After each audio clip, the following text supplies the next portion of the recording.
E o ministro da Fazenda, Fernando Haddad, classificou como uma anomalia o atual nível dos juros reais no Brasil, projetados em cerca de 8,8% ao ano. Haddad afirmou que o patamar elevado compromete o esforço fiscal e trava o crescimento da economia. O ministro ainda disse que a dívida pública é consequência de decisões que foram tomadas no passado e não pelo atual governo. Vamos lá, Zé Maria Trindade, a gente tem uma rodada final rapidinha com cada um dos nossos analistas aqui. O que parece comum aí é novamente culpar o governo anterior, né?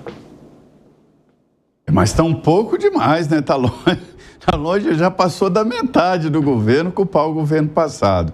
E eu acho que é exatamente o contrário. Paulo Guedes foi extremamente criterioso, unificou os ministérios ligados aí à economia e definiu pontos ali muito precisos. Eu sei porque eu cobri isso de perto, acompanhei de perto.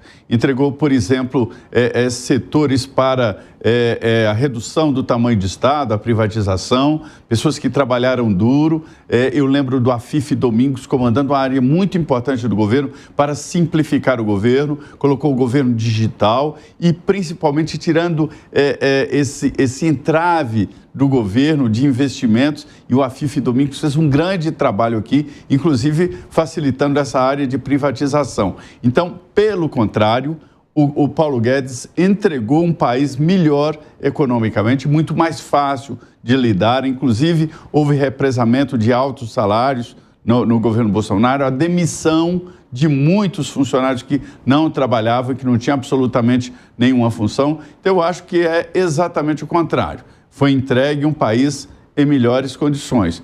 Mas em 2 anos e meio aí já dava para ter consertado, se fosse o caso, que eu acho que não foi. Ô Gani, dá uma explicada geral aí do que se trata primeiro os juros reais, né? Juros reais nada mais é do que a taxa de juros nominal, aquela que a gente observa. Então hoje do governo está próxima aí de 14%, quando o governo pega dinheiro emprestado à sociedade, menos a inflação. Então, se eu fizer essa conta, 14 menos 5, mais ou menos, né? O que está a inflação, teria aí um juro real de 9. Depende de como você faz essa conta. Você pode fazer para frente também, a inflação projetada para frente. Mas, enfim, gira em torno... E é uma anomalia?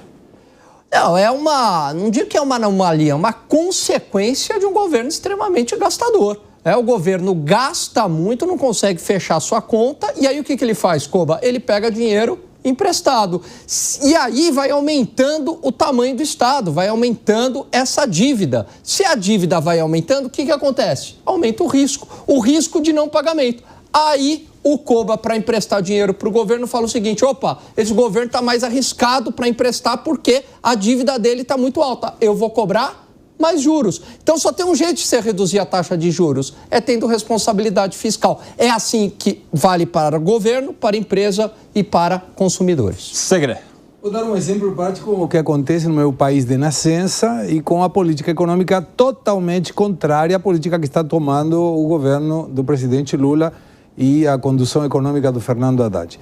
O que fez primeiro? Cortou 5 pontos do PIB em gastos do governo, gastos estatais. Isso provocou que a necessidade de financiamento seja reduzida.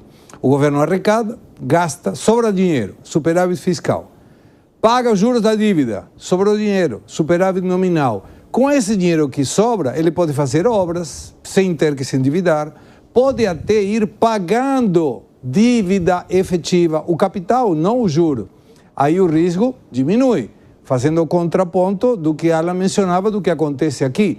Agora, quando você avalia essa situação em como se traduz para a população, olha que indicador. Eu lembro quando eu comentei sobre a pobreza e o Piperno se riu de mim, inclusive falou: mas tem 52,9 de pobres na Argentina, agosto de 2024. Um semestre depois, hoje, a pobreza está em 38,1, caiu 14 pontos percentuais. Aí eu pergunto, eu quero ver e desafio a quem quiser que seja, que me mostre um programa socialista que reduza a pobreza desse jeito. Não tem. Só o capitalismo que conseguiu fazer isso. E a taxa de juros de 133% quando assumiu o presidente Milei, hoje está em 32%. Olha que coisa.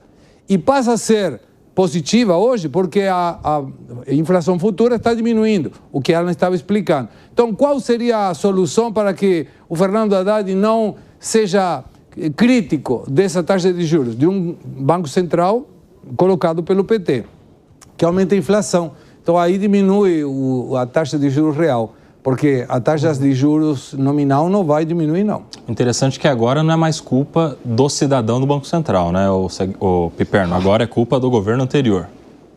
Não, e ele também fala dos 8%, que são realmente uma anomalia. Até porque, inclusive, o Brasil já teve taxas reais, inclusive acima disso, em outros contextos, em outros cenários, porque historicamente isso é alto. Então é uma coisa que eu combato muito, porque aqui no Brasil há essa cultura e ela é muito assimilada. Agora tem uma coisa, a Argentina queria ver parar em pé se não fosse o dinheirinho do FMI, né, que está pingando toda hora. Porque se não tem isso, não tem os dólares do FMI, ia ser muito mais complicado. E aqui no Brasil também a taxa de pobreza caiu bastante no último ano, os indicadores estão aí. Agora, mas não caiu tanto.